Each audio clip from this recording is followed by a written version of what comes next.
आबू में यज्ञवत्सों का पधारना और पर्वतों पर तपस्या करना। अब सिंध से स्थानांतरित होकर सभी यज्ञवत्स आबू में ब्रज कोठी में आकर रहने लगे थे। वे ईश्वरीय विद्या अध्ययन तथा प्रभु स्मृति में लवलीन रहते थे। प्रतिदिन प्रातः उन्हें ईश्वरीय ज्ञान की मधुर मुरली सुनाकर अतीन्द्रिय सुख देने वाले बाबा उन्हें प्रायः सैर करने तथा पर्वतों पर चढ़ने भी अपने साथ ले जाते थे। जब सभी यज्ञवत्स समूह में ब्रज कोठी से निकलकर डैम, लेक, नक्की लेक आदि की ओर जाते तो स्थानीय लोग निस्तब्ध हुए से उन्हें अपलक देखते रहते कि यह शक्ति दल कहां से आ गया है। पांडव भवन आणि पांडव भवन पासून नक्की लेक आणि तिकडूनच त्या कॉर्नर पासूनच रस्ता आहे पहाडीकडे जाण्यासाठी। तर आपण असं समजायचं की बाबाच्या त्या ग्रुपमध्ये आपण पण शामिल आहे आणि आपण बाबांच्या सोबत तिथं जातोय। पहाड़ीवर बाबा आपल्याला घेऊन चाललाय। तो जब ये दल निकलता था, शक्ति दल, इतके 300 भाई सफेद कपड्यामध्ये, तो ते एक वेगळाच नजारा होता।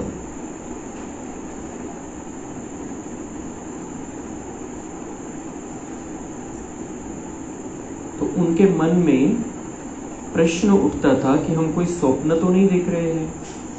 उन्होंने कभी भी इतनी संख्या में कन्याओं माताओं को इस स्फूर्ति से, इस वेग में दौड़ते चलते पर्वत पर चढ़ते नहीं देखा था। जब इतने सारे सफेद वस्त्रधारी यज्ञवत्स पर्वत पर चढ़ रहे होते थे तब वह दृश्य देखते ही बनता था। मार्ग पर चलते लोग वहां के वहां खड़े एक टिक देखते रहते जब तक कि वत्सों का समूह उनकी दृष्टि से ओझल न हो जाता। परंतु दर्शकों को यह थोड़े ही मालूम था कि गुप्त वेश में यही शिव शक्तियां है। त्यांना काय माहिती की ही याच तर शिव शक्ती आहे ज्यांची आपण देवी म्हणून पूजा करतो। तो या क्या उनको पता ही नहीं था ये शिव शक्तियां है अथवा राज ऋषि है। उन्होंने तो सुन रखा था कि शक्तियां तलवार, तीर, कवच आदि से सजी होती थी और असुरों से युद्ध करती थी। परंतु वे सच्ची शिव शक्तियां तो कहती थी की शक्तींना देवींना कसं दाखवलेलं आहे, तलवार आणि त्यांच्या हातामध्ये शस्त्रास्त्र दाखवलेले आहे आणि राक्षसांशी लढलेलं दाखवलेलं आहे। तर ते तसं नाहीये। संगमयुगामध्ये शिवशक्तींनी आणि गोप भाईंनी पांडवांनी काय केलेलं है। तो वो बच्चियां शिव शक्तियां कहती थी कि है कवच हमारा सहज योग, हमारा कवच है सहज योग।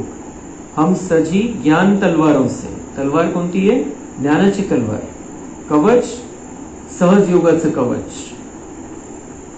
दिन रात युद्ध करती रहती माया के 5 विकारों से।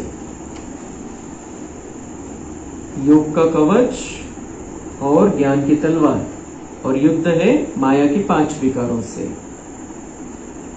अपना यह युद्ध अलौकिक है। हम तो माया को मार रहे हैं।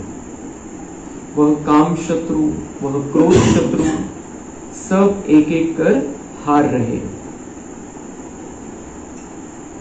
यह मनोजगत का महायुद्ध, मनोजगत का महायुद्ध, ये आतलं महायुद्ध चाललेलं आहे। इसमें हिंसा की बात नहीं। मर्जीवा बच्चे ब्रह्मा के, हम करते कोई घात नहीं। कुठल्याही प्रकारचा घातपात नाही, कुठल्याही प्रकारची हिंसा नाही। हे मनोजगतामधलं महायुद्ध आहे आणि विकारांशी आम्ही लढतोय आणि शस्त्रास्त्र जे ज्ञानाच्या आधाराने प्राप्त झाले आणि योगामुळे कवच. ब्रह्मकुमारी कुमारिका जी यानी दादी प्रकाशमणि जी, जो कि इस ईश्वरीय विश्वविद्यालय की मुख्य प्रशासिका थी, कहती थी, तो त्यांचा अनुभव सांगतात, बाबा हम वत्सों को जब पहाड़ों पर ले जाते तब बाबा की आयु 70 वर्ष से अधिक होते हुए भी बाबा की रफ्तार सभी से तेज होती थी. पर्वत पर चढ़ने वालों में वृद्ध माताएं भी होती थी और छोटी आयु के गोप भी, परंतु बाबा के साथ होने के कारण सभी इतने खुश होते थे और पर्वत पर ऐसे हर्ष से चढ़ते थे कि पता नहीं वहां जाकर उन्हें शायद स्वर्ग की प्राप्ति होगी. अशा आनंदामध्ये, प्राप्तीच्या आनंदामध्ये स्वर्ग चढायच्या म्हाताऱ्या माता पण आणि छोटे छोटे बच्चे पण. बाबांची स्पीड पण तेवढी होती, 70 वर्षाच्या वर असून सुद्धा. पर्वत पर चढ़कर बाबा और मम्मा सभी वत्सों को ईश्वरीय ज्ञान के रमणीक रहस्यों से बहलाते. मग तिथं ज्ञानाची चर्चा व्हायची, ज्ञानाचे रहस्य, ईश्वरीय ज्ञानाचे रहस्य त्यांना सांगायचे ते बसून पहाड़ीवरती. वे उन्हें पितृवत मातृवत स्नेह देते तथा उन्हें योग में बिठाते थे. आपण अनुभव करायचा की आपण पण त्या ग्रुपमध्ये, बाबांनी आपल्याला समोर बसवलेले, बाबा आणि मम्मा समोर, आणि आपण ज्ञानाचे रहस्य त्यांच्याकडून ऐकतोय, त्यांची दृष्टी घेतोय, त्यांच्याकडून पालना घेतोय. बाबा कहते, देखो, बाबा कैसे समझायचे, देखो अब हम बेहद में आ गए हैं, यहाँ वातावरण कितना स्वच्छ और शांत है. देखो इस वातावरण में शिव बाबा को याद करने से कितना आनंद है. सभी बच्चे अंतर्मुखी होकर बैठो उस मोस्ट बिलीवेड, अत्यंत प्रिय बाबा की याद में, जिसने हम सबको अज्ञान की नींद से जगाकर इतना ऊंच बनाया है और सृष्टि के आदि मध्य अंत का रहस्य समझाया है.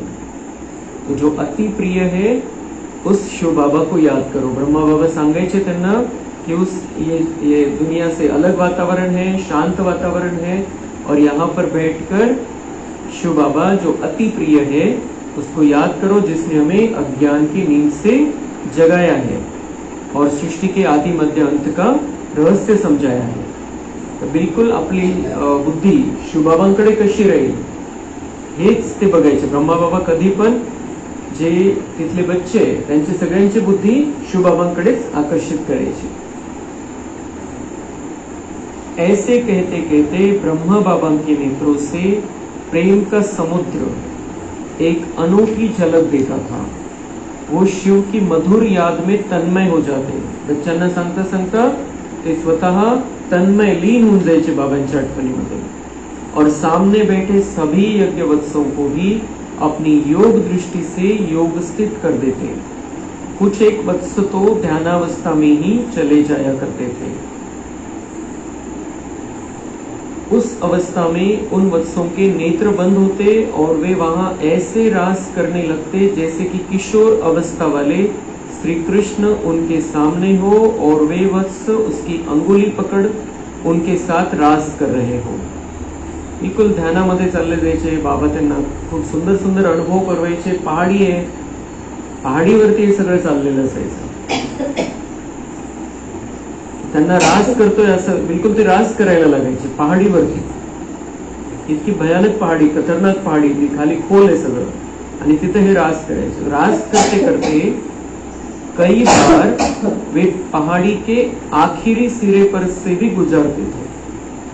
शेवटच्या टोकाला चालले जायचे रास करता करता. ते ध्यान इतकी अवस्था अशी होती. इसलिए कई बार दूसरे वत्सों को ऐसा संकल्प आता कि वह रास करने वाली बहन कहीं पहाड़ी के सिरे से गिर न पड़े, परंतु यह उनका भ्रम था, क्योंकि जो दिव्य दृष्टि के वरदान को पाकर दिव्य मूर्त श्री कृष्ण से रास कर रही हो तथा जिसे प्रभु का सहारा प्राप्त हो, वह भला नीचे गिर कैसे सकती थी. दिव्य दृष्टि श्रीकृष्ण सोबत रास करते आणि बाबा सोबत आहे, तर त्या तो टोकापर्यंत आपण असं जागृत स्थितीमध्ये तिथं जायला घाबरतो आणि त्या रास करायच्या त्या बिलकुल तल्लीन अवस्थेमध्ये, क्योंकि भगवान था रक्षक बचाने वाला, त्यांच्या ध्यानामध्ये दिव्य दृष्टी त्याने दिलेली आहे, तर कोणीही कोणालाही इजा होत नव्हती, तिथं कोणी पडायचा तर विषयच नाही. वहां एकांत स्थान पर जहां की संसार के लोगों की न आवाज थी न विकारी लोगों की उपस्थिति, ईश्वरीय ज्ञान का श्रवण, योग का अभ्यास अथवा अपने रूहानी पिता से आत्मिक बातें ऐसी सुखमय लगती थी कि जिनका वर्णन शब्द नहीं कर सकते, शब्दात वर्णन नाही होऊ शकत, कारण तिथं कुठल्याही प्रकारचा आवाज नाही, विकारी लोकांनी दुनियेपासून बिलकुल कट आउट, बिलकुल कट झालेले, दुनियेशी काहीच संबंध नाही आणि स्वतः ईश्वर सोबत त्याच्याकडून ज्ञान ऐकताय, योग चाललेले, कनेक्शन जोडताय आणि बिलकुल गोड गोड आत्मिक गप्पा. तर ते इतकं सुख होतं की त्याची शब्दात सुद्धा वर्णन नहीं हो शकत.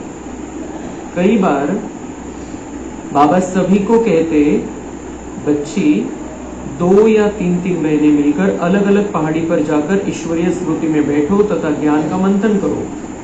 जैसे गाय चारा खाने के बाद जुगाली करती है, वैसे आपने भी तो ज्ञान सुना है, उस पर विचार सागर मंथन करो. इस प्रकार जब सफेद वस्त्रधारी ब्रह्मा कुमारियां और ब्रह्मा कुमार आबू पर्वत की ऊंची ऊंची चोटी पर चढ़कर बैठे होते, तो नीचे से ऐसे मालूम होता कि जैसे सफेद सफेद बादल इस पर्वत को ढके हुए हैं. तर इतकं सुंदर तो नजारा आणि बाबा दोघेही तिघींना एका एका पहाडीवरती पाठवायचे आणि तिथं ध्यान करा आणि तिथं ज्ञानाचं मंथन करा. गाय जशी रवंत करते तसं तुम्ही जे ज्ञान ऐकलंय त्याच्यावरती चिंतन मंथन करा. वेगवेगळ्या पहाडीवर तो खूप सुंदर नजारा. बहुत बार बाबा बच्चों को खिलाने पिलाने का सामान भी साथ लेकर जाते. वे प्रातः काल के बाद बहुत ही स्नेह और रुचि से, रमणीक रीति से ज्ञान सुनाते बच्चों को, बैठाते उनको वहां पर, कहते थे उनको बाबा आज बाबा बच्चों को पिकनिक कराएंगे, मीठे बच्चों आज अभी अभी हम पहाड़ी पर चलेंगे. किती कसं गोड संबंध स्वतः परमेश्वर ब्रह्माबाबांमध्ये आणि ते बच्चांशी अशा पद्धतीने बोलताय कि आज बाबा बच्चों को पिकनिक कराएंगे, घुमाने ले जाएंगे बच्चों को, मीठे बच्चों आज अभी अभी हम पहाड़ी पर चलेंगे, वहां शिव बाबा की मधुर स्मृति में भी बैठेंगे, ज्ञान की चिट चैट भी करेंगे और फिर बाबा प्यारे बच्चों को अपने हाथों से टोली भी खिलाएंगे. बच्चे यह फैमिली सत्संग है अथवा गॉडफादरली यूनिवर्सिटी है. जैसे लौकिक परिवार में बूढ़ा बाप अथवा दादा बच्चों के साथ बैठकर उन्हें कहानी सुनाता, शिक्षा सावधानी देता तथा प्यार से खिलाता पिलाता भी है, वैसे ही यह सभी आत्माओं का बाप शिव बाबा तथा दादा ब्रह्मा बाबा भी आप बच्चों को आत्माओं के जन्म पुनर्जन्म की कहानी सुनाता है. म्हणजे मुरली म्हणजे ऑफिशियल एक सगळ्यांनी ते तशा पद्धतीने बसायचंय, मुरली ऐकायची एकदम स्थिर होऊन, तर ती मुरली क्लास वेगळं आणि अशा गप्पा गप्पांमध्ये ज्ञान ऐकवणं, कहाणीसारखं समजवणं ते वेगळं. तर बाबा सांगताय कि एक गॉडफादरली यूनिवर्सिटी में आप मुरली सुनते हो और यहाँ पर परिवार है और परिवार के नाते से, हम ईश्वरीय परिवार के नाते से शिव बाबा तुम्हारा बाबा बाप और ब्रह्मा बाबा तुम्हारा दादा दोनों मिलकर तुम्हें कहानी सुनाएंगे, तुम्हारे साथ घूमेंगे, तुम्हें टोली भी खिलाएंगे. आप बहुत ही सिक्किलद हैं, मतलब बहुत समय के बाद मिले हुए बच्चे हो, जो कि कल्प के बाद बाप से आन मिले हो. तो वह प्यार का सागर आप बच्चों को स्वयं ही खिलाएगा और बहलाएगा. वह तो निराकार है, उसका अपना तो कोई शरीर है नहीं, इसलिए उसने इस दादा का शरीर उधार पर लिया है. अतः इन हाथों से बहुत ही जिगरी स्नेह से वह आपके मुख में इस यज्ञ की शुद्ध टोली देगा. तो बाबा अपने हाथों से, बाबा शिव बाबा उसने ये तन उधार लिया है, शिव बाबा इस यज्ञ की शुद्ध टोली अपने हाथों से आपके मुख में देगा. किती सुंदर ते दिवस. आणि आपण तोच अनुभव करायचा आहे की मी पण तिथं आहे. आपल्याला माहिती नाही आपला हा पुनर्जन्म आहे. या ज्ञान मार्गामध्ये आपण समजायचं आपला पुनर्जन्म, मी तिथं होतो. जिस यज्ञ के पवित्र ब्रह्मा भोजन के एक एक कण के लिए देवता भी तरसते हैं. बच्चे आप बहुत सौभाग्यशाली हो जिन्हें बाप यानी परमपिता परमात्मा शिव स्वयं प्यार से खिलाता और पढ़ाता भी है. जरा सोचो तो, त्रिलोकपति शिव बाबा स्वयं इतनी दूर से परमधाम से आकर आपको पढ़ाता है. परमधाम से आकर बाबा इतनी दूर से परमधाम से आकर हमें पढ़ाता है. जिसे पाने के लिए सन्यासी जंगलों में ढूंढ रहे हैं, जिसके एक सेकंड के दर्शन मात्र के लिए अथवा जिसकी क्षण भर की झलक के लिए तीव्र वेगी भक्त अपने सिर को उतारकर तली पर रखने के लिए भी तैयार हो जाते हैं. सन्यासी जंगलों में ढूंढ रहे हैं उस समय. अभी तो सन्यासी शहर में आ गए हैं और वो भगवान को ढूंढ नहीं रहे, अभी अपने भक्तों को ढूंढ रहे हैं. भगवान को ढूंढना तो उन्होंने छोड़ दिया है, अभी भक्त तैयार कर रहे हैं.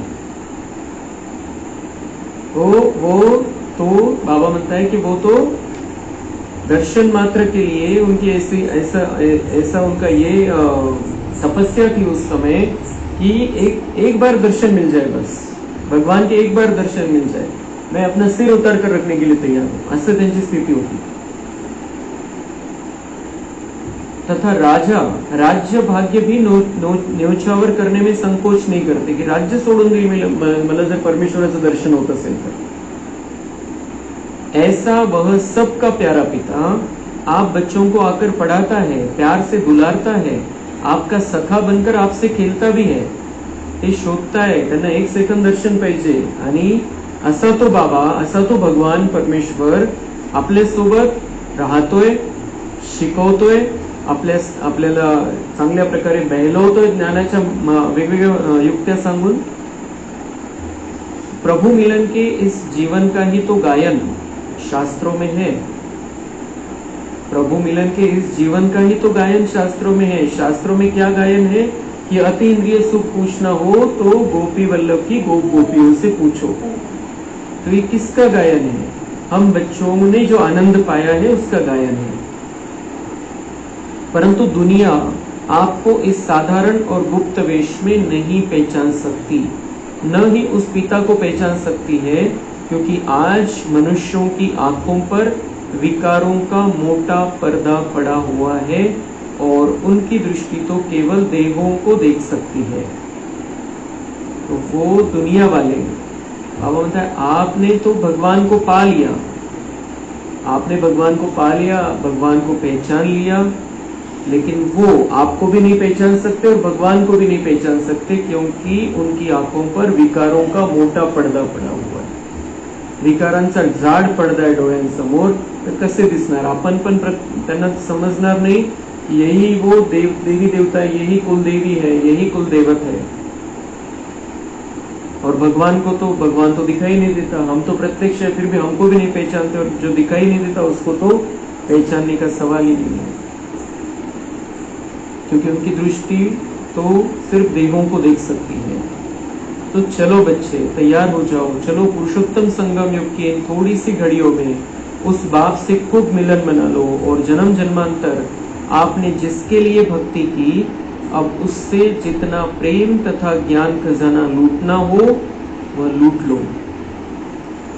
भगवान मुझसे बात कर रहा है, अनुभव करायचा आहे. आपल्या कानात हे शब्द कंटिन्यू राहिले पाहिजे कि क्या कह रहा है बाबा कि चलो आओ पुरुषोत्तम संगम युग की इन थोड़ी सी घड़ियों में उस बाप से खूब मिलन बना लो, और जन्म जन्मांतर आपने जिसके लिए भक्ति की, अब उससे जितना प्रेम तथा ज्ञान खजाना लूटना हो लूट लो. और इस संगम युग की थोड़ी सी घड़ियां है जिसको पाने के लिए जन्म जन्मांतर हमने भक्ति की. भक्ति में क्या क्या नहीं किया हमने, कितने कष्ट उठाए, कितनी मेहनत की है, वो मिल गया है अभी जिसको पाने के लिए किया था। तो अभी उसके साथ में रहना है, उसके साथ का आनंद लेना है, उससे प्यार पाना है, उससे प्यार करना है, उससे ज्ञान खजाना जितना लूट सके उतना लूट लेना है। इस प्रकार नारायणी नशे से सराबोर करके ईश्वरीय मस्ती के विमान में चढ़ाकर तथा मधुर मुस्कान, प्रेम और योग के तेज से चमकती हुई आंखों से निहारते हुए मीठे मीठे बच्चे इन शब्दों से दुलारते हुए बाबा किसी को अपनी अंगुली देकर, किसी की अंगुली स्वयं पकड़कर, किसी के बारे में पूछते हुए, किसी को पीछे मुड़कर हर्ष से निहारते हुए ले चलते।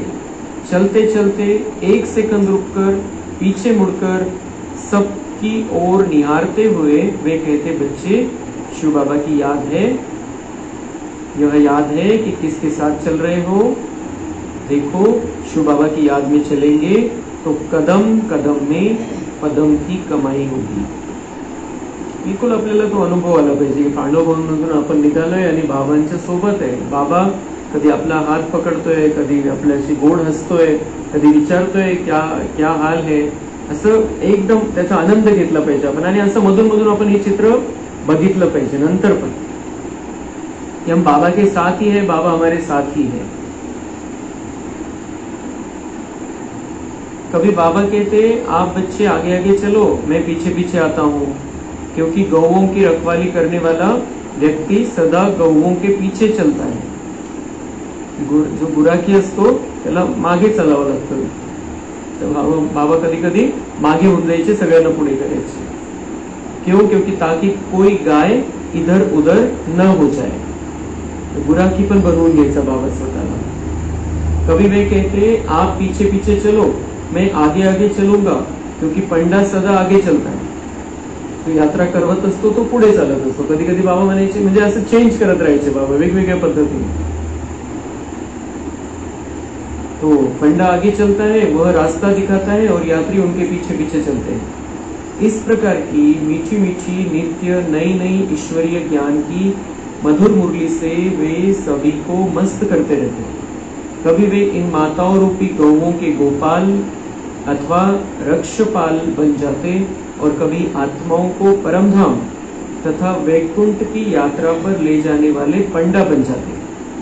कभी उनका हाथ पकड़कर चल रहे होते तो अचानक ही पुचकार कर पूछते, बच्ची किसका हात पकड़ा हुआ है, शिव बाबा का या ब्रह्मा बाबा का। बिल्कुल त्यांना ते देहभानापासून दूर घेऊन द्यायचे। कौन बुद्धि में रहना चाहिए सदा, शिव बाबा। देह बीच में नहीं आना चाहिए। किसका हाथ पकड़ा है, शिव बाबा का या ब्रह्मा बाबा का। बच्ची कभी हाथ छोड़ेगी तो नहीं, बच्ची कभी हाथ छोड़ेगी, असा प्रश्न प्रत्यक्ष शिव बाबा विचारतोय। बच्ची कभी हाथ छोड़ेगी तो नहीं। बाबा तो छोड़ना ही नहीं चाहता है, लेकिन बच्चे छोड़ देते हैं। जानती हो किसका हाथ पकड़ने से, इसका हाथ पकड़ने से कहां पहुंच जाओगी। अगर बाबा का हाथ पकड़ कर रखेंगे तो हम कहां पहुंच जाएंगे, वैकुंठ में पहुंच जाएंगे। ऊपर की लेवल मिल सकती है, राजा की पद मिल सकता है, बादशाह बन सकते हैं वहां पर। फिर दूसरे ही क्षण वे किसी से पूछ लेते, बच्चे किसके साथ चल रहे हो। वह बोलता बाबा के साथ। तब बाबा कहते, हाँ बच्चे, परंतु यह याद है कि इस बाबा से क्या वर्षा मिलता है, उस वर्षे की खुशी में चलते चलना। देखो शिव बाबा आप बच्चों को राजयोग सिखाकर राजाओं का राजा बनाता है। किती ब्रह्मा बाबा किती निरंकारी होते, बिलकुल कंटिन्यू कोणत्याही परिस्थितीमध्ये ते आपल्याशी कनेक्शन जोडून द्यायचे। त्या बच्चांचं कनेक्शन शिव बाबाशी जोडलं पाहिजे। बिल्कुल त्यांना एकदम क्लियर होतं, मुझसे वर्षा नहीं मिलने वाला है, वर्षा उससे मिलना है, उससे कनेक्शन जोडणं है। प्रेम पालना सगळे दोघं मिळून करायचे, ब्रह्मा बाबा, मम्मा आणि गुप्त रूपामध्ये शिव बाबा। फिर वे तीव्र गति से चल पड़ते, काफी आगे निकलकर कहते, देखो तो यह कैसा शक्ति दल है, यह कितना पीछे रहे। वह फास्ट चालायचे, त्यांची मजा घ्यायचे, फास्ट चालून आणि त्यांना म्हणायचे तो देखो ये शक्ति दल कितना पीछे है। अरे बुढ़े जवान हो गए, जवान बुढ़े हो गए। फिर वे समझाते कि इस तन में दो इंजन है, एक इंजन है ब्रह्मा की आत्मा, दूसरा इंजन है शिव बाबा अर्थात परमात्मा, इसलिए ब्रह्मा तेज चलता है।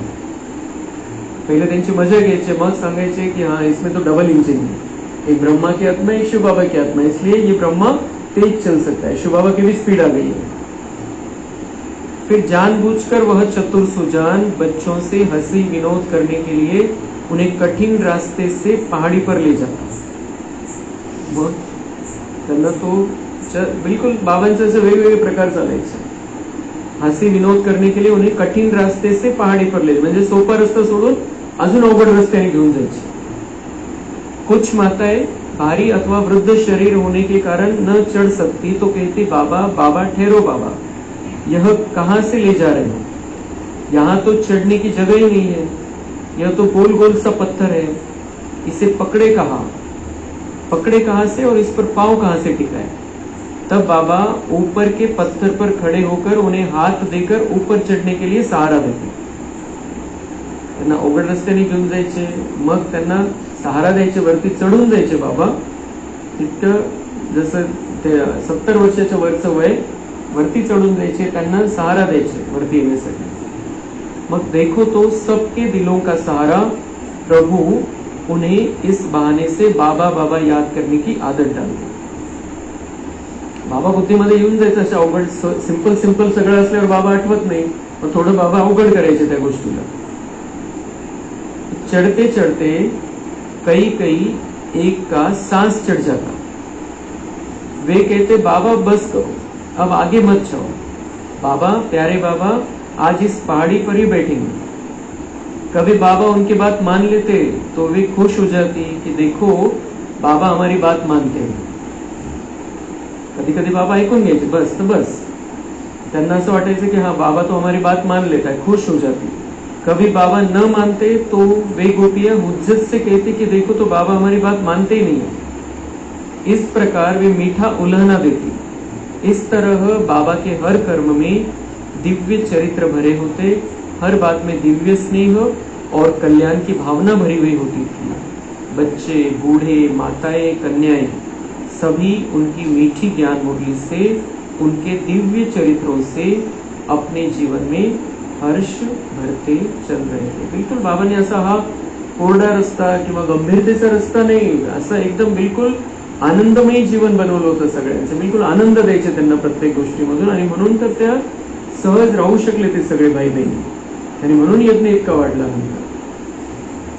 तो हम भी ऐसा समझना है कि हम भी थे उसमें, हम भी है वो जो जिन्होंने ये फाउंडेशन डाला है यज्ञ का, उसमें हम भी थे। बाबा ने हमारी पालना उसी समय की है और अब भी पालना कर रहा है। अच्छा, ओम शांति।